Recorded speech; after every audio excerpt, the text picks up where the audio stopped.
ಪ್ರಸ್ತುತಪಡಿಸುತ್ತಿರುವ ಸತ್ಯವೇದ ಪಠಣ ಕಾರ್ಯಕ್ರಮಕ್ಕೆ ನಿಮ್ಮನ್ನು ಪ್ರೀತಿಯಿಂದ ಸ್ವಾಗತಿಸುತ್ತೇವೆ. ಪ್ರಿಯ ಕೇಳುಗರೆ, ಈ ಕಾರ್ಯಕ್ರಮವು ಸತ್ಯವೇದದಲ್ಲಿ ಇರುವಂತಹ ರಹಸ್ಯಗಳ ವಿವರಣೆಯ ಒಂದು ಕಾರ್ಯಕ್ರಮವಾಗಿದೆ. ಕೇಳಿರಿ, ಆಶೀರ್ವಾದ ಹೊಂದಿಕೊಳ್ಳಿರಿ. ನಿಮಗೆ ಪ್ರಶ್ನೆಗಳಿದ್ದಲ್ಲಿ ನಮ್ಮೊಟ್ಟಿಗೆ ನೀವು ಮಾತನಾಡಬೇಕಾದರೆ ನಮ್ಮ ಮೊಬೈಲ್ ಸಂಖ್ಯೆಯನ್ನು ನೀವು ಬರೆದಿಟ್ಟುಕೊಳ್ಳುವುದಾದರೆ ನಮ್ಮನ್ನು ಸಂಪರ್ಕಿಸಬಹುದು. ನಮ್ಮ ಮೊಬೈಲ್ ಸಂಖ್ಯೆ 9902606453. ರಕ್ಷಕನಾದ ಕ್ರಿಸ್ತೇಸು ಸ್ವಾಮಿಯ ಸುಮಧುರವಾದಂಥ ನಾಮದಲ್ಲಿ ಪ್ರಿಯರಾದಂಥ ದೇವ ಜನರೇ, ನಿಮ್ಮೆಲ್ಲರನ್ನು ಕೂಡ ನಾವು ಫೀಬಾ ರೇಡಿಯೋದ ಪರವಾಗಿ ಆಮಂತ್ರಿಸ್ತೇವೆ. ಬನ್ನಿ, ಒಟ್ಟಾಗಿ ದೇವರ ವಾಕ್ಯ ಧ್ಯಾನ ನಾವು ಮಾಡುವ ಮೊದಲು ಕ್ಷಣ ಹೊತ್ತು ನಮ್ಮ ತಲೆಗಳನ್ನು ತಗ್ಗಿಸಿ ಜೀವ ಸ್ವರೂಪನಾದಂಥ ದೇವರ ಸಹಾಯವನ್ನು ನಾವು ಬೇಡೋಣವೆ. ನಮ್ಮ ದೇವರೇ, ನಮ್ಮ ಒಡೆಯನೇ, ನಮ್ಮ ರಕ್ಷಕನೇ, ದೇವ, ತಿರುಗಿ ಈ ದಿನ ನಿನ್ನ ಬಳಿಗೆ ನಾವು ಬರುವಂತೆಯೂ ನಾವೆಲ್ಲರೂ ಒಟ್ಟಾಗಿ ಕುಟುಂಬವಾಗಿ ವೈಯಕ್ತಿಕವಾಗಿ ನಿನ್ನನ್ನು ಧ್ಯಾನಿಸುವಂತೆಯೂ, ನಿನ್ನ ವಾಕ್ಯ ಧ್ಯಾನ ನಾವು ಮಾಡಲಿಕ್ಕಾಗುವಂತೆಯೂ, ನಿನ್ನನ್ನು ದೃಷ್ಟಿಸುವಂತೆಯೂ ಕರ್ತನೆ ತಿರುಗಿ ನಮ್ಮನ್ನು ನಿನ್ನ ಬಳಿಯಲ್ಲಿ ಬರಮಾಡಿದೆ. ಬಹಳ ಅಮೂಲ್ಯವಾದ ವಿಷಯವನ್ನು ನಾವು ಧ್ಯಾನ ಮಾಡ್ತಾ ಇರುವಾಗ ನಮ್ಮ ರಕ್ಷಕನಾದಂಥ ಕ್ರಿಸ್ತೇಸು ಸ್ವಾಮಿಯ ಶಿಲುಬೆಯ ಧ್ಯಾನದಲ್ಲಿ ನಾವು ಹೋಗುವಾಗ, ಸ್ವಾಮಿಯ ಶಿಲುಬೆಯ ಮಾರ್ಗ ಅದರಲ್ಲಿ ನಮ್ಮನ್ನು ನೀನು ನಡೆಸು ದೇವರೇ. ಆ ಶಿಲುಬೆಯ ದರ್ಶನ ನಮಗೊಬ್ಬೊಬ್ಬರಿಗೆ ಆಗುವಂತೆ ದೇವರೇ, ನಮ್ಮ ಕಣ್ಣುಗಳನ್ನು ನೀನು ತೆರೆ ಮಾಡು, ನಮ್ಮ ಮನೋನೇತ್ರಗಳನ್ನು ನೀನು ಬೆಳಗಿಸು ದೇವರೇ. ಆಗ ನಾವು ನಿನ್ನನ್ನು ನೋಡುವೆವು, ಆಗ ನಿನ್ನನ್ನು ನಾವು ಕಾಣುವೆವು. ಆ ರೀತಿಯಲ್ಲಿ ಮಾಡುವಂತೆ ಈ ದಿವಸ ನಮ್ಮ ಜೊತೆಯಲ್ಲಿ ನೀನು ಬಂದು ನಮ್ಮನ್ನು ಬೋಧಿಸಿ ನಮ್ಮ ನಡೆಸು ಎಂಬುದಾಗಿ ಯೇಸುವಿನ ನಾಮದಲ್ಲಿ ಬೇಡಿದ್ದೇವೆ ತಂದೆಯೇ, ಆಮೇನ್. ನನ್ನ ಪ್ರಿಯರೇ, ನಾವು ಈ ವಿಶೇಷವಾದಂಥ ದಿನಗಳಂದು ನಮ್ಮ ದೃಷ್ಟಿಯನ್ನು ಯಾವ ಕಡೆಗೆ ನಾವು ತಿರುಗಿಸ್ತಾ ಇದ್ದೇವೆ? ಶಿಲುಬೆಯ ಕಡೆಗೆ. ಯಾರ ಶಿಲುಬೆ ಇದು? ಇದು ಜಗದ್ ರಕ್ಷಕನಾಗಿರುವಂಥ ಯೇಸು ಕ್ರಿಸ್ತನ ಶಿಲುಬೆ, ಇನ್ಯಾರ ಶಿಲುಬೆಯೂ ಅಲ್ಲ. ನನ್ನ ಪ್ರಿಯರೇ, ಈ ಲೋಕದಲ್ಲಿ ಅನೇಕ ಗುರುಗಳು, ಅನೇಕ ಹೆಸರುವಾಸಿಯಾದಂಥ ಜನರು, ಅನೇಕ ಶ್ರೇಷ್ಠರಾದಂಥ ಜನರು, ವ್ಯಕ್ತಿಗಳು ಬಂದು ಹೋಗಿದ್ದಾರೆ, ಧರ್ಮ ಸಂಸ್ಥಾಪಕರು ಬಂದು ಹೋಗಿದ್ದಾರೆ. ಆದರೆ ಯಾರಾದರೂ ಶಿಲುಬೆಯನ್ನು ಏರಿದ್ದಾರೋ? ಯಾರಾದರೂ ಶಿಲುಬೆಗೆ ಜಡಿಯಲ್ಪಟ್ಟಿದ್ದಾರೋ? ಯಾರಾದರೂ ನಿರ್ದೋಷಿಗಳಾಗಿ ಶಿಕ್ಷೆಯನ್ನು ಅನುಭವಿಸಿದ್ದಾರೋ? ಯಾರಾದರೂ ಇನ್ನೊಬ್ಬರಿಗೋಸ್ಕರವಾಗಿ ತಮ್ಮ ಜೀವಿತವನ್ನು ಮುಡುಪಾಗಿ ಕೊಟ್ಟಿದ್ದಾರೋ? ನನ್ನ ಪ್ರಿಯರೇ, ಯೇಸು ಸ್ವಾಮಿಯನ್ನು ಬಿಟ್ಟರೆ ಈ ಲೋಕದಲ್ಲಿ ಯಾರು ಕೂಡ ಇಲ್ಲ. ಅದಕ್ಕೋಸ್ಕರವಾಗಿ ಶ್ರೀ ಪೌಲನು 1 ಕೊರಿಂಥ 1:18, ನಿಮ್ಮ ಸತ್ಯವೇದಗಳನ್ನು ಇಟ್ಕೊಂಡಿದ್ದೀರಲ್ಲ ಪಕ್ಕದಲ್ಲಿ, ದಯವಿಟ್ಟು ತೆರೆಯಿರಿ. ಯಾವ ಪುಸ್ತಕ? ಹೊಸ ಒಡಂಬಡಿಕೆಯಲ್ಲಿ 1 ಕೊರಿಂಥ, ಅದರಲ್ಲಿ 1ನೇ ಅಧ್ಯಾಯ 18ನೇ ವಚನದಲ್ಲಿ ಶಿಲುಬೆಯ ವಿಷಯದಲ್ಲಿ ಪೌಲನು ಮಾತನಾಡ್ತಾ ಆತನು ಏನು ಹೇಳ್ತಾ ಇದ್ದಾನೆ ಇಲ್ಲಿ? ಶಿಲುಬೆಯ ವಿಷಯವಾದ ಮಾತು ನಾಶನದ ಮಾರ್ಗದಲ್ಲಿರುವವರಿಗೆ ಹುಚ್ಚು ಮಾತಾಗಿದೆ, ರಕ್ಷಣೆಯ ಮಾರ್ಗದಲ್ಲಿರುವ ನಮಗಾದರೂ ದೇವರ ಶಕ್ತಿಯಾಗಿದೆ ಎಂಬುದಾಗಿ ಹೇಳಿ ತನ್ನ ಸ್ವಂತ ಸಾಕ್ಷಿಯನ್ನು ರೋಮಾಯ 1ನೇ ಅಧ್ಯಾಯ 16ನೇ ವಚನದಲ್ಲಿ ಆತನು ಕೊಟ್ಟಿದ್ದಾನೆ. ದಯವಿಟ್ಟು ಈ ವಚನಗಳನ್ನು ನಿಮ್ಮ ನೋಟ್ಬುಕ್ಗಳಲ್ಲಿ ಬರೆದಿಟ್ಟುಕೊಳ್ಳಿ. ಅಮೂಲ್ಯ ಶಿಲುಬೆಯ ವಿಷಯದಲ್ಲಿರುವಂಥ ಮಾತುಗಳು ಇವುಗಳನ್ನು ನೀವು ಗಟ್ಟಿಯಾಗಿ ಹಿಡಿದುಕೊಂಡ್ರೆ ನಿಮ್ಮ ಜೀವಿತದಲ್ಲಿ ಏನಾಗ್ತದೆ ಗೊತ್ತಾ? Your life will be a cross shaped life. ನಿನ್ನ ಜೀವಿತ ಯಾವ ಸ್ವರೂಪದ ಜೀವಿತ ಆಗ್ತದೆ?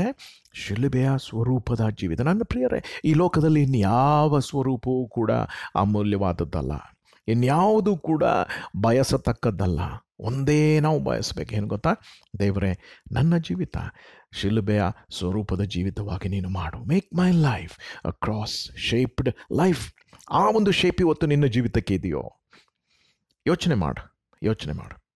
ಒಂದು ವೇಳೆ ಅದು ಅಂದರೆ ಏನು ಎಂಬುದಾಗಿ ಗೊತ್ತಿಲ್ಲ ಎಂಬುದಾಗಿ ನೀನು ಹೇಳ್ತಾ ಇರ್ಬೋದು. ಈ ಒಂದು ಧ್ಯಾನದಲ್ಲಿ ನೀನು ಗಮನವಿಟ್ಟು ಕೇಳು, ಆಗ ನಿನಗೆ ಗೊತ್ತಾಗ್ತದೆ. ಹಾಗಿದ್ರೆ ಪೌಲನು ಇಲ್ಲಿ ರೋಮಾಯ 1:16ರಲ್ಲಿ ಆತನು ತನ್ನ ಜೀವಿತದ ಸ್ವಂತ ಸಾಕ್ಷಿಯನ್ನು ಆತನು ಕೊಡ್ತಾ ಇದ್ದಾನೆ. ಕೇಳಿರಿ, ಆ ಒಂದು ಸಾಕ್ಷಿ ಇವತ್ತು ನಿನ್ನ ಸಾಕ್ಷಿ ಆಗಿದೆಯೋ? ಏನಂತ ಹೇಳ್ತಾ ಇದ್ದಾನೆ? ಸುವಾರ್ತೆಯ ವಿಷಯದಲ್ಲಿ ನಾನು ನಾಚಿಕೊಳ್ಳುವವನಲ್ಲ.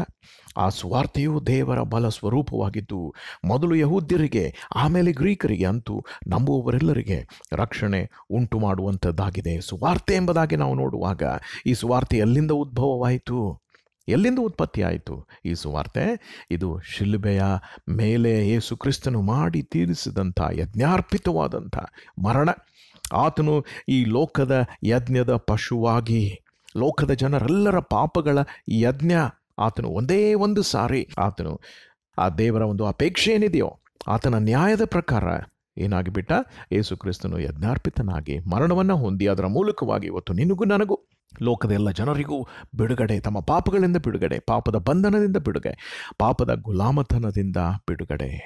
ನನ್ನ ಪ್ರಿಯರೇ, ಅಂಥ ಬಿಡುಗಡೆ, ದ್ಯಾಟ್ ಡೆಲಿವರೆನ್ಸ್, ಆ ಫ್ರೀಡಮನ್ನು ನೀನು ಯೇಸು ಕ್ರಿಸ್ತನಲ್ಲಿ, ಆ ಸ್ವಾತಂತ್ರ್ಯವನ್ನು ನೀನು ಅನುಭವಿಸಿದ್ದೀಯೋ? ನನ್ನ ಪ್ರಿಯರೇ, ಯೇಸು ಕ್ರಿಸ್ತನನ್ನು ನಾವು ನೋಡುವಾಗ ಆತನು ಯಾರಾಗಿ ಈ ಲೋಕದಲ್ಲಿ ಆತನು ಬಂದ? ಆತನು ಸಮಾಧಾನ ಕರ್ತೃವಾಗಿ ಆತನು ಬಂದ. He is the peace maker ಅಥವಾ ರೀಕನ್ಸೈಲರ್ ಎಂಬುದಾಗಿ ಹೇಳ್ಬೋದು. ಸಮಾಧಾನ ಪಡಿಸುವಂಥ ಒಬ್ಬ ವ್ಯಕ್ತಿಯಾಗಿ ಆತನು ಬಂದನು. ಯಾರ ನಡುವೆ? ಆತನು ಉಭಯತರು. ಯಾರ್ಯಾರು? ದೇವರು ಒಂದು ಕಡೆಗೆ, ಇನ್ನೊಂದು ಕಡೆಗೆ ನೀನು ನಾನು, ಪಾಪಿ ಆದಂಥ ನೀನು ನಾನು, ಪಾಪಿಗಳೆಲ್ಲರೂ ಒಂದು ಕಡೆಗೆ ನಿಂತಿದ್ದಾರೆ. ಪೀಸ್ ವಿತ್ ಗಾಡ್, ದೇವರ ಜೊತೆಗೆ ಸಮಾಧಾನವನ್ನು, ಸಂಧಾನವನ್ನು ನಿರ್ಮಿಸುವುದಕ್ಕೋಸ್ಕರ, ಸ್ಥಾಪಿಸುವುದಕ್ಕೋಸ್ಕರವಾಗಿ ಯೇಸು ಕ್ರಿಸ್ತನು ಈ ಲೋಕದಲ್ಲಿ ಪೀಸ್ ಮೇಕರ್ ಆಗಿ, ಸಮಾಧಾನ ಪಡಿಸುವವನಾಗಿ ಈ ಲೋಕದಲ್ಲಿ ಆತನು ಬಂದ. ಅಷ್ಟು ಮಾತ್ರವಲ್ಲ, ಆತನು ಬಿಡುಗಡೆದಾಯಕನಾಗಿ, he is the bondage breaker. ಆತನು ಗುಲಾಮತನದ ಆ ಸರಪಣಿಗಳನ್ನು, ಅವುಗಳನ್ನು ಬಿಚ್ಚುವುದಕ್ಕೂ ಮುರಿದು ಹಾಕುವುದಕ್ಕೂ ಆತನು ಬಂದಿದ್ದಾನೆ. He is the liberator. ಅಷ್ಟು ಮಾತ್ರವಲ್ಲ, ಆತನು ಕ್ರಾಸ್ ಬೇರರ್ ಆಗಿ, ಆತನು ಶಿಲುಬೆಯನ್ನು ಹೊತ್ತು ಹೋಗುವಂಥ ರಕ್ಷಕನಾಗಿ ಆತನು ಬಂದ. ನನ್ನ ಪ್ರಿಯರೇ, ಈ ದಿನದಲ್ಲಿ ನಾವು ಶಿಲುಬೆಯ ಆಕಾರದ ಜನರು ನಾವು ಹೇಗಾಗ್ಬೋದು ಅನ್ನೋದನ್ನು ನಾವು ಯೋಚನೆ ಮಾಡ್ತಾ ಇದ್ದೇವೆ. ನನ್ನ ಪ್ರಿಯರ, ದೇವರ ವಾಕ್ಯದಲ್ಲಿ ಭಾಳ ಸ್ಪಷ್ಟವಾಗಿ ಅನೇಕ ಕಡೆಗಳಲ್ಲಿ ಆತನ ಜೀವಿತ, ಯೇಸು ಕ್ರಿಸ್ತನ ಜೀವಿತ ಹೇಗೆ ಇತ್ತು, ಆತನು ಹೇಗೆ ತನ್ನನ್ನು ಆತನು ತಗ್ಗಿಸಿಕೊಂಡ ಅನ್ನೋದನ್ನು ನಾವು ಒಂದು ವಾಕ್ಯದಲ್ಲಿ ನಾವು ನೋಡೋಣ. ಫಿಲಿಪ್ಪಿ 2ನೇ ಅಧ್ಯಾಯ, ಅದರಲ್ಲಿ ನಮ್ಮೆಲ್ಲರಿಗೆ ಒಂದು ವೇಳೆ ಪರಿಚಯ ಇರ್ಬೋದು, ಅನೇಕ ಸಾರಿ ಕೇಳಿರ್ಬೋದು. ಒಂದು ವೇಳೆ ಕೇಳಿಲ್ಲವಾದರೆ ದಯವಿಟ್ಟು ಕಿವಿಗಳನ್ನು ತೆರೆದು, ಹೃದಯಗಳನ್ನು ತೆರೆದು ಕೇಳಿರಿ, ಯೇಸು ಕ್ರಿಸ್ತನ ಮನೋಭಾವ ಹೇಗಿತ್ತು ಎಂಬುದಾಗಿ. ಅಲ್ಲಿ ಪೌಲನು ಈ ರೀತಿಯಲ್ಲಿ, ದೇವರ ಆತ್ಮನ ಪ್ರೇರಣೆಯಿಂದ ಈ ರೀತಿಯಲ್ಲಿ ಆತನು ಹೇಳ್ತಾನೆ, ಕ್ರಿಸ್ತ ಯೇಸುವಿನಲ್ಲಿದ್ದಂಥ ಮನಸ್ಸು ನಿಮ್ಮಲ್ಲಿಯೂ ಇರಲಿ. ಆತನು ದೇವ ಸ್ವರೂಪನಾಗಿದ್ದರೂ ದೇವರಿಗೆ ಸರಿಸಮಾನನಾಗಿರುವೆ ಎಂಬ ಅಮೂಲ್ಯ ಪದವಿಯನ್ನು ಬಿಡಲೊಲ್ಲೆನು ಎಂದು ಎಣಿಸದೆ ತನ್ನನ್ನು ಬರಿದು ಮಾಡಿಕೊಂಡು ದಾಸನ ರೂಪವನ್ನು ಧರಿಸಿಕೊಂಡು ಮನುಷ್ಯರಿಗೆ ಸದೃಶನಾದನು. ಓದ್ತಾ ಇದ್ದೀರಲ್ಲ ನನ್ನ ಜೊತೆಗೆ? ಫಿಲಿಪ್ಪಿ 2ನೇ ಅಧ್ಯಾಯ, ಅದರಲ್ಲಿ 5ನೇ ವಚನದಿಂದ. ಹೀಗೆ ಆತನು ಆಕಾರದಲ್ಲಿ ಮನುಷ್ಯನಾಗಿ ಕಾಣಿಸಿಕೊಂಡಿದ್ದಾಗ ತನ್ನನ್ನು ಏನು ಮಾಡಿದ? ತಗ್ಗಿಸಿಕೊಂಡು. ನನ್ನ ಪ್ರಿಯರೇ, ಯೋಚನೆ ಮಾಡಿ, ಜಗದ್ರಕ್ಷಕನು ಆತನು, ಸರ್ವವ್ಯಾಪಿಯಾಗಿರುವಂಥ, ಸರ್ವಜ್ಞಾನಿಯಾಗಿರುವಂಥ, ಸರ್ವಶಕ್ತನಾಗಿರುವಂಥ ದೇವರು ಆತನು ಯೇಸುವಿನ ಸ್ವರೂಪದಲ್ಲಿ ಈಗ ಕೆಳಗೆ ಬಂದಿರುವಾಗ ಏನೇನು ಮಾಡ್ತಾ ಇದ್ದಾನೆ? ತನ್ನನ್ನು ತಗ್ಗಿಸಿಕೊಂಡು ಮರಣವನ್ನು, ಅಂದರೆ ಶಿಲುಬೆಯ ಮರಣವನ್ನಾದರೂ ಹೊಂದುವಷ್ಟು ವಿಧೇಯನಾದನು. ಈಗ ದೇವರು ಆ ರೀತಿಯಲ್ಲಿ ಯೇಸು ಕ್ರಿಸ್ತನು ತನ್ನನ್ನು ತಗ್ಗಿಸಿಕೊಂಡು ಶಿಲುಬೆಯ ಮರಣವನ್ನು ಹೊಂದುವಷ್ಟು ವಿಧೇಯನಾದ ಕಾರಣ ದೇವರಿಗೆ ಏನಾತನನ್ನು ಮಾಡಿದ್ದಾನೆ? ಈ ಕಾರಣದಿಂದ ದೇವರು ಆತನನ್ನು ಅತ್ಯುನ್ನತ ಸ್ಥಾನಕ್ಕೆ ಏರಿಸಿ ಎಲ್ಲ ಹೆಸರುಗಳಿಗಿಂತ ಶ್ರೇಷ್ಠವಾದ ಹೆಸರನ್ನು ಆತನಿಗೆ ದಯಪಾಲಿಸಿದ್ದಾನೆ. ಆದುದರಿಂದ ಸ್ವರ್ಗ ಮರ್ತ್ಯಗಳಲ್ಲಿರುವವರೆಲ್ಲರೂ ಯೇಸುವಿನ ಹೆಸರಿನಲ್ಲಿ ಅಡ್ಡಬಿದ್ದು ಯೇಸು ಕ್ರಿಸ್ತನನ್ನು ಒಡೆಯನೆಂದು ಪ್ರತಿಜ್ಞೆ ಮಾಡಿ ತಂದೆಯಾದ ದೇವರಿಗೆ ಘನವನ್ನು ಸಲ್ಲಿಸುವರು ಎಂಬುದಾಗಿ ನಾವು ನೋಡ್ತೇವೆ. ನನ್ನ ಪ್ರಿಯರೇ, ಈಗ ಈ ವಾಕ್ಯ ಭಾಗವನ್ನು ನಾವು ನೋಡುವಾಗ ಯೇಸು ಕ್ರಿಸ್ತನ ಈ ಲೋಕಕ್ಕೆ ಆತನು ಬರುವಾಗ ಏನಾಗಿ ಆತನು ಬಂದ? ದೀನನಾಗಿ ಆತನು ಬಂದ. ನನ್ನ ಪ್ರಿಯರೇ, ಆ ದೀನತೆ ಇವತ್ತು ನಿನ್ನಲ್ಲಿ ನನ್ನಲ್ಲಿ ಕಾಣಲೇಬೇಕು. ನನಗೆ ನಿನಗೆ ಇರುವಂಥ ಆ ಅಹಂಕಾರ, ಆ ಅಹಂಭಾವ, ಆ ಸ್ವಾರ್ಥ ಏನಿದೆಯಲ್ಲ, ಅದನ್ನು ಹಿಡಿದುಕೊಂಡು ಇವತ್ತು ನಾವು ಎಲ್ಲಿ ಜಡಿಯಬೇಕು? ಶಿಲುಬೆಗೆ ಜಡಿಯಬೇಕಾಗಿದೆ. ಅದೇ ಕ್ರಾಸ್ ಶೇಪ್ಡ್ ಲೈಫ್. ಇವತ್ತು ನನ್ನ ಜೀವಿತದಲ್ಲಿ ಆ ಶಿಲುಬೆಯ ಸ್ವರೂಪವನ್ನು ನಾವು ಹೊಂದಿರಬೇಕಾಗಿರುವುದಾಗಿದ್ದರೆ ನನ್ನ ಪ್ರಿಯರು ಏನು ಮಾಡಬೇಕು ಗೊತ್ತಾ? ನಾವು ನಮ್ಮ ಅಹಂಕಾರ, ನನ್ನದೆಂಬುದಾಗಿ ಹೇಳ್ತಾ ಇರುವಂಥ ಆ ಸ್ವಭಾವ, ನನಗೆ ಬೇಕು, ನಾನೇ ಶ್ರೇಷ್ಠನಾಗಬೇಕು, ನನ್ನನ್ನೇ ಎಲ್ಲರೂ ಗಮನಿಸಬೇಕು, ನನ್ನನ್ನೇ ಎಲ್ಲರೂ ಅಪ್ರಿಷಿಯೇಟ್ ಮಾಡಬೇಕು ಎಂಬುದಾಗಿ ಹೇಳುವಂಥ, ನನಗೆ ಎಲ್ಲ ಆಸ್ತಿ ಬೇಕು, ನನಗೆ ಎಲ್ಲ ಶೇರ್ ಬೇಕು ಎಂಬುದಾಗಿ ಬಯಸುವಂಥ ಆ ಅಹಂಕಾರ. ನನ್ನ ಪ್ರಿಯರೇ, ಇವತ್ತು ಅಹಂಕಾರಕ್ಕೆ ಯೋಗ್ಯವಾದಂಥ ಒಂದು ಸ್ಥಳ ಒಂದು ಇದೆ. ಅದು ನಿನ್ನ ಮನಸ್ಸಲ್ಲ, ಅದು ನನ್ನ ಮನಸ್ಸಲ್ಲ, ಅದು ಆ ಶಿಲುಬೆಯ ಮೇಲೆ ಇರತಕ್ಕದ್ದು. ಅದನ್ನು ನಮ್ಮ ಜೀವಿತದಲ್ಲಿ ಮಾಡಲಿಕ್ಕೆ ಸಾಧ್ಯ ಎಂಬುದನ್ನು ಯೇಸು ಕ್ರಿಸ್ತನು ಮನುಷ್ಯನಾಗಿ ಈ ಲೋಕದಲ್ಲಿ ನಡೆದಾಡ್ತಾ ಇರುವಾಗ ಆತನು ಆ ಸ್ವಭಾವವನ್ನು ನಮಗೆ ತೋರಿಸಿದ್ದಾನೆ. ಹಾಗಿದ್ದರೆ ಇವತ್ತು ನಮ್ಮನ್ನು ನಾವೇ ಆ ಶಿಲುಬೆಗೆ ಜಡಿಯೋದಕ್ಕೋಸ್ಕರವಾಗಿ ಒಪ್ಪಿಸಿಕೊಡಬೇಕು. ನನ್ನ ಪ್ರಿಯರೇ, ಗಲಾತ್ಯ 2ನೇ ಅಧ್ಯಾಯದಲ್ಲಿ 20ನೇ ವಚನದಲ್ಲಿ ಪೌಲನು ಬಹು ಶ್ರೇಷ್ಠವಾದಂಥ ಒಂದು ಉದಾಹರಣೆ, ತನ್ನ ಜೀವಿತದ ಮಾದರಿಯನ್ನು ನಮಗೆ ಆತನು ತೋರಿಸಿಕೊಡ್ತಾ ಇದ್ದಾನೆ. ಅದನ್ನು ನೀನು ನಾನು ನಮ್ಮ ಜೀವಿತದಲ್ಲಿ ಮಾಡಲಿಕ್ಕೆ ಸಾಧ್ಯ ಉಂಟು. ಅಲ್ಲಿ ಏನು ಹೇಳ್ತಾ ಇದ್ದಾನೆ? ನನ್ನನ್ನು ನಾನೇ ಶಿಲುಬೆಗೆ ಹಾಕಿಸಿ ಕೊಂಡವನಾಗಿದ್ದೇನೆ. I have crucified myself Paul, I have crucified to the cross. ಪೌಲನು ನನ್ನನ್ನು ನಾನು ಶಿಲುಬೆಗೆ ಹಾಕಿಸಿಕೊಂಡವನಾಗಿದ್ದೇನೆ. ಇನ್ನು ಜೀವಿಸುವವನು ನಾನಲ್ಲ, ಕ್ರಿಸ್ತನು ನನ್ನಲ್ಲಿ ಜೀವಿಸ್ತಾ ಇದ್ದಾನೆ. It's no longer I who live, but Christ lives in me. ನನ್ನ ಪ್ರಿಯರೇ, ಇವತ್ತು ನಿನ್ನ ಮನಸ್ಸಿನಲ್ಲಿ ಇವತ್ತು ನೀನೇ ಅಹಂಕಾರದ ಜೀವಿತವನ್ನು ಜೀವಿಸ್ತಾ ಇದ್ದೀಯೋ, ಸ್ವಾರ್ಥದ ಜೀವಿತವನ್ನು ಜೀವಿಸ್ತಾ ಇದೆಯೋ, ಅಥವಾ ನಿನ್ನನ್ನು ಸ್ವಾಮಿಗೆ ಸಮರ್ಪಿಸಿ ಕೊಟ್ಟವಳು ಆಗಿ ನಿನ್ನ ಸ್ವಾರ್ಥವನ್ನು ಆ ಶಿಲುಬೆಗೆ ಜಡಿದು ನೀನು ಆತನ ಚಿತ್ತದ ಪ್ರಕಾರ ನಡೆಯುತ್ತಾ ಇದ್ದೀಯೋ? ನನ್ನ ಪ್ರಿಯರೇ, ಸೆಲ್ಫ್ ಸ್ಯಾಕ್ರಿಫೈಸ್ ನಾವು ನೋಡುವಾಗ ಸ್ವತ್ಯಾಗ, ನಮ್ಮನ್ನು ನಾವು ಕೊನೆಯವರನ್ನಾಗಿ ನಾವು ಇಟ್ಟುಕೊಳ್ಳುವಂಥ ಆ ಸ್ವಭಾವ, ಉಳಿದವರೆಲ್ಲರೂ ಮುಂದೆ ಹೋಗ್ರಿ ಎಂಬುದಾಗಿ ಹೇಳುವಂಥ ಆ ಸ್ವಭಾವ, ಸೆಲ್ಫ್ ಸ್ಯಾಕ್ರಿಫೈಸ್ ಅನ್ನೋದೇನಿದೆಯಲ್ಲ, ಸ್ವತ್ಯಾಗ ಅನ್ನೋದೇನಿದೆಯಲ್ಲ, ಅದನ್ನು ದೇವರು ಏನು ಮಾಡ್ತಾ ಇದ್ದಾನೆ ಗೊತ್ತಾ? ಆತನು ಹೇಳ್ತಾ ಇದ್ದಾನೆ, that is the law of the universe. ಅದು ವಿಶ್ವದ ಸಿದ್ಧಾಂತ ಆಗಿದೆ ಎಂಬುದಾಗಿ. ಆ ಒಂದು ಸಿದ್ಧಾಂತದ ಮೇಲೆ ದೇವರು ಆತನು ಕಾರ್ಯ ನಿರ್ವಹಿಸುವಂಥವನು ಆತನಾಗಿದ್ದಾನೆ. ತನ್ನ ಮಗನ ಜೀವಿತದ ಮೂಲಕವಾಗಿ ಅದನ್ನು ಸಿದ್ಧಾಂತಪಡಿಸಿದ. ಹೇಗೆ? ತನ್ನ ಮಗನನ್ನು ಆ ಶಿಲುಬೆಯ ಮೇಲೆ ಜಡಿದು ಅವನನ್ನು ತ್ಯಾಗವಾಗಿ ಸಮರ್ಪಿಸುವುದರ ಮೂಲಕವಾಗಿ. ಈಗ ನಮಗೆ ಆತನು ದೇವರು ಏನು ಹೇಳ್ತಾ ಇದ್ದಾನೆ? ಆ ಶಿಲುಬೆಯನ್ನು ನಮಗೆ ತೋರಿಸಿ ಆತನು ಹೇಳ್ತಾ ಇದ್ದಾನೆ, ಆ ಶಿಲುಬೆ ಅದು ಇವತ್ತು ವಿಶ್ವದ ಸಿಂಹಾಸನ ಆಗಿದೆ. It is the throne of the universe. ನನ್ನ ಪ್ರಿಯರೇ, ಶಿಲುಬೆಯ ಮಾರ್ಗ ಮಾತ್ರ ಇವತ್ತು ನಮಗುಂಟು. ಆ ಮಾರ್ಗದ ಮೂಲಕವಾಗಿಯೇ ನಮಗೆ ನಿತ್ಯ ಸಮಾಧಾನ, ಶಿಲುಬೆಯ ಮಾರ್ಗದ ಮೂಲಕವಾಗಿ ನಮಗೆ ಅಧಿಕಾರ, ಆ ಮಾರ್ಗದ ಮೂಲಕವಾಗಿಯೇ ನಮಗೆ ಒಡೆತನ ಉಂಟು. ನನ್ನ ಪ್ರಿಯರೇ, ಹೀಗಾಗಿ ಸೈತಾನನು ಏನು ಮಾಡ್ತಾ ಇದ್ದಾನೆ ಗೊತ್ತಾ? ಶಿಲುಬೆಯ ಮಾರ್ಗ ಯಾಕೆ ಹಿಡಿದುಕೊಂಡು ಹೋಗ್ತೀರಪ್ಪ ನೀವು? ನಿಮಗೆ ನಾನು ಇನ್ನೊಂದು ಶಾರ್ಟ್ಕಟ್ ನಾನು ತೋರಿಸ್ತೇನೆ. ನಾನು ಬಹಳ ಸರಳವಾಗಿರುವಂಥ, ಹಾಯಾಗಿರುವಂಥ, ಕ್ರಾಸ್ಲೆಸ್ ಆಗಿರುವಂಥ, ಶಿಲುಬೆ ರಹಿತವಾದಂಥ ಒಂದು ಜೀವಿತ ನಾನು ನಿಮಗೆ ತೋರಿಸ್ತೇನಪ್ಪ, ಯಾಕೆ ಅಷ್ಟು ಕಷ್ಟಪಡ್ತೀರಾ ಎಂಬುದಾಗಿ ಸೈತಾನನು ನಮ್ಮನ್ನು ಮೋಸಗೊಳಿಸುವಂಥ ಸಮಯದಲ್ಲಿ ನಾವೇನು ಮಾಡಬೇಕು? ಅವನು ಹೇಳಿದ್ದನ್ನು ನಂಬ್ತಾ ಹೋಗಬೇಡಿ. ಅವನು ಹೇಳಿದಂಥ ಮೋಸದ ತಂತ್ರವನ್ನು ನೀವು ನಂಬಬೇಡಿ. ಅವನೇನು ಗೊತ್ತಾ? ಸುಳ್ಳುಗಾರ ಆತನು. ಅದಕ್ಕೋಸ್ಕರವಾಗಿ ಆತನ ಮಾತಿನಲ್ಲಿ ಏನಿಲ್ಲ, ಸತ್ಯ ಅನ್ನುವುದು ಇಲ್ಲ. ಅವನ ಮಾತುಗಳನ್ನು ಯೇಸು ಸ್ವಾಮಿಗೂ ಕೂಡ ಆತನು ಹೇಳಿ ಏನು ಮಾಡಲಿಕ್ಕೆ ಪ್ರಯತ್ನ ಮಾಡಿದ? ಮತ್ತಾಯನ ಸುವಾರ್ತೆ 4ನೇ ಅಧ್ಯಾಯದಲ್ಲಿ ನಾವು ನೋಡ್ತೇವಲ್ಲ, 8ರಿಂದ 10 ವಚನಗಳಲ್ಲಿ ಆ ಶೋಧನೆಗಳ ಮೂಲಕವಾಗಿಯೂ ಯೇಸು ಕ್ರಿಸ್ತನನ್ನು ಆ ಶಿಲುಬೆ ರಹಿತವಾದಂಥ ಮಾರ್ಗದಲ್ಲಿ ನೀನು ಹೋಗಪ್ಪ, ಯಾಕೆ ನೀನು ಶಿಲುಬೆಯ ಆ ಒಂದು ಕಷ್ಟದ ಮಾರ್ಗ ನೀನು ಹಿಡ್ಕೊಂಡು ಹೋಗ್ತಾ ಇದೆಯಾ ಎಂಬುದಾಗಿ ಸೈತಾನನು ಯಾರನ್ನೂ ಕೂಡ ಬಿಡಲಿಲ್ಲ, ಯೇಸು ಕ್ರಿಸ್ತನನ್ನೇ ಆತನು ಬಿಡಲಿಲ್ಲ. ನನ್ನ ಪ್ರಿಯರೇ, ಇವತ್ತು ನೀನು ನಾನು ಶಿಲುಬೆ ರಹಿತವಾದಂಥ ಮಾರ್ಗದಲ್ಲಿ ಹೋಗ್ತಾ ಇರುವುದಾಗಿದ್ದರೆ ಎಚ್ಚರ, ಬಿವೇರ್. ಆ ಮಾರ್ಗ ನಿನ್ನನ್ನು ನಿತ್ಯ ನಾಶನಕ್ಕೆ ನಡೆಸ್ತದೆ. ಅದರಲ್ಲಿ ಮರುಭೂಮಿಯಲ್ಲಿ, ಕಾಡಿನಲ್ಲಿ ಯೇಸು ಕ್ರಿಸ್ತನಿರುವಾಗ ಸೈತಾನ ಏನು ಮಾಡ್ತಾ ಇದ್ದಾನೆ? ಬಂದು 3 ಥರವಾದಂಥ ಶೋಧನೆಗಳು ದೇವರ ವಾಕ್ಯದಲ್ಲಿ ಬರೆಯಲ್ಪಟ್ಟಿವೆ. ಅನೇಕ ಶೋಧನೆಗಳನ್ನು ಆತನು ತಂದ.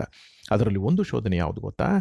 ನೀನು ನನಗೆ ಅಡ್ಡ ಬಿದ್ದರೆ ನಾನೇನು ಮಾಡ್ತೇನೆ ಗೊತ್ತಾ?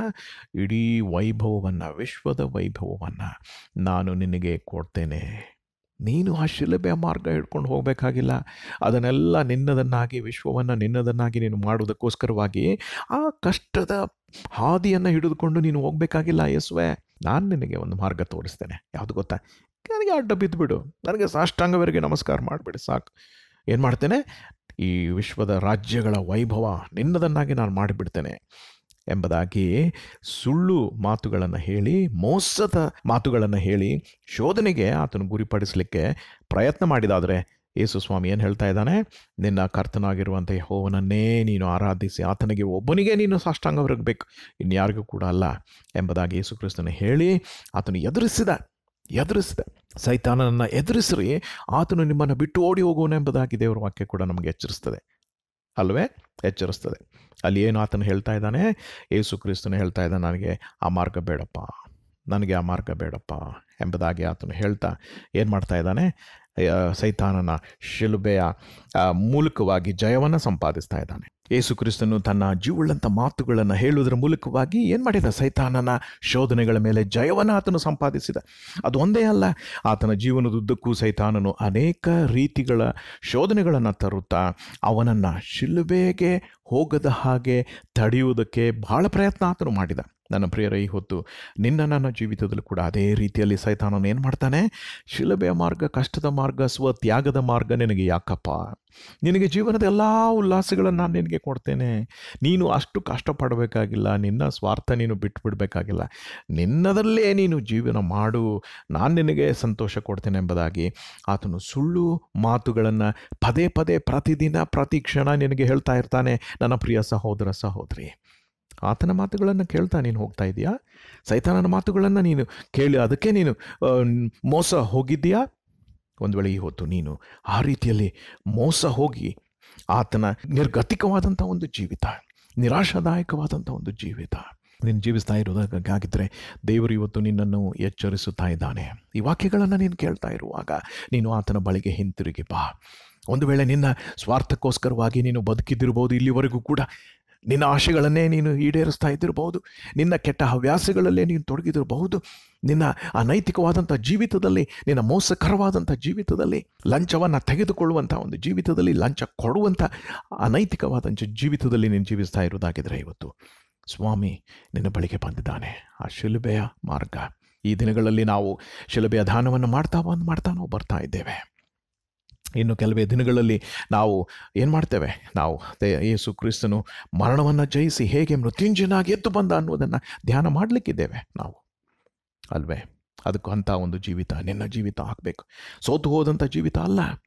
ಆದರೆ ನೀನು ಯಾವಾಗ ನಿನ್ನ ಜೀವಿತವನ್ನು, ನಿನ್ನ ಸ್ವಾರ್ಥವನ್ನು ಶಿಲುಬೆಗೆ ಜಡಿದು ಯೇಸು ಕ್ರಿಸ್ತನ ಹಾಗೆ ನೀನು ನಡೆಯುತ್ತಾ ಹೋಗುತ್ತೀಯೋ, ಆಗ ಏನು ಮಾಡ್ತಾನೆ ಸ್ವಾಮಿ? ನಿನಗೆ ಜಯವನ್ನು ಆತನು ಕೊಡ್ತಾನೆ. ಯಾವುದರ ಮೇಲೆ ಜಯ? ಶೋಧನೆಗಳ ಮೇಲೆ ಜಯ, ಈ ಲೋಕದ ಎಲ್ಲ ಅನೈತಿಕವಾದಂಥ ವಿಷಯಗಳ ಮೇಲೆ ಜಯ, ಮೋಸ ತಂತ್ರಗಳ ಮೇಲೆ ನಿನಗೆ ಜಯವನ್ನು ಕೊಡ್ತಾನೆ, ಅಸೂಯೆ ಹೊಟ್ಟೆ ಕೆಚ್ಚಿನ ಮೇಲೆ ನಿನಗೆ ಜಯವನ್ನು ಕೊಡ್ತಾನೆ. ಅದರ ಸ್ಥಾನದಲ್ಲಿ ನಿನಗೆ ಆ ಜಯದ ಮೂಲಕವಾಗಿ ಎಂಥ ಮಾರ್ಗ? ಆತನು ರಕ್ಷಣೆಯ ಮಾರ್ಗಕ್ಕೆ ನಿನ್ನ ನಡೆಸುವುದು ಮಾತ್ರವಲ್ಲ, ಆತನು ನಿನಗೆ ಕ್ಷಮೆಯನ್ನು ಆತನು ಅನುಗ್ರಹಿಸುತ್ತಾನೆ. ನೀನು ಕೂಡ ಒಳ್ಳೆಯವನಾಗಿ, ನೀತಿವಂತನಾಗಿ ದೇವರ ಮುಂದೆ ನಿಲ್ಲುವುದಕ್ಕೂ ಮತ್ತು ಈ ಸಮಾಜದಲ್ಲಿ, ಈ ಲೋಕದಲ್ಲಿ ಇರುವಷ್ಟರ ಮಟ್ಟಿಗೆ ಏನಾಗಿ ಆತನ ಸುವಾಸನೆಯನ್ನು ಹರಡುವಂಥ ಒಬ್ಬ ವ್ಯಕ್ತಿಯಾಗಿ, ಆತನ ರಾಯಭಾರಿಯಾಗಿ ನಡೆಯುವಂಥ ಭಾಗ್ಯ ದೇವರು ನಿನಗೆ ಕೊಡ್ತಾನೆ. ನಂಬುತ್ತೀಯಾದನ? ಆ ರೀತಿಯಲ್ಲಿ ಮಾಡುವಂತೆ ದೇವರು ನಿನ್ನನ್ನು ಆಶೀರ್ವದಿಸಲಿ. ಪ್ರಾರ್ಥನೆ ಮಾಡೋಣವೇ? ನಮ್ಮ ದೇವರೇ, ನಮ್ಮ ಒಡೆಯನೇ, ಯೇಸು ಕ್ರಿಸ್ತನಿಗೋಸ್ಕರವಾಗಿ ನಿನ್ನನ್ನು ನಾವು ವಂದಿಸ್ತೇವೆ. ಯೇಸು ಕ್ರಿಸ್ತನನ್ನು ಆ ಶಿಲುಬೆಗೆ ನೀನು ಕಳುಹಿಸಿ ಕರ್ತನೆ, ಆತನ ಮೂಲಕವಾಗಿ ಇವತ್ತು ನಾನು, ನನ್ನ ಜೊತೆಗಿರುವಂಥ ಪ್ರಿಯ ಸ್ನೇಹಿತ, ನಾವು ಕರ್ತನೆ ಬಿಡುಗಡೆಯ ಮಾರ್ಗದಲ್ಲಿ ನಾವು ನಡೆಯುವಂತೆ ನೀನು ಕೊಟ್ಟ ಅಮೂಲ್ಯ ಕೊಡುಗೆಗಾಗಿ ನಾವು ನಿನಗೆ ಸ್ತೋತ್ರ ಸಲ್ಲಿಸ್ತೇವೆ. ನಮ್ಮ ದೇವರೇ, ಆ ಶಿಲುಬೆಯ ಮಾರ್ಗವನ್ನು ನಾವು ಹಿಡಿದು ಹೋಗುವಂತೆ ನಮ್ಮನ್ನು ಕರ್ತನೆ ನೀನು ನಡೆಸು. ನಮ್ಮ ಸ್ವಾರ್ಥವನ್ನು ಶಿಲುಬೆಗೆ ಜಡಿದು ಲೋಕವನ್ನು ಜಯಿಸಿ ನಾವು ನಿನ್ನ ಮಕ್ಕಳಾಗಿ ಲೋಕದಲ್ಲಿ ಜೀವಿಸುತ್ತಾ ನಾವು ನಿನ್ನ ರಾಯಭಾರಿಗಳಾಗಿ, ನಿನ್ನ ಸಾಕ್ಷಿಗಳಾಗಿ ಲೋಕದಲ್ಲಿರುವಂತೆ ನಮ್ಮನ್ನು ನಡೆಸಿ ಎಲ್ಲ ಮಹಿಮೆಯನ್ನು ನೀನು ಹೊಂದಬೇಕೆಂಬುದಾಗಿ ನಮ್ಮ ರಕ್ಷಕನಾದ ಯೇಸುವಿನ ನಾಮದಲ್ಲಿ ನಂಬಿಕೆಯಿಂದ ಬೇಡಿ ಹೊಂದಿದ್ದೇವೆ ನಮ್ಮ ತಂದೆಯೇ. ಆಮೆನ್.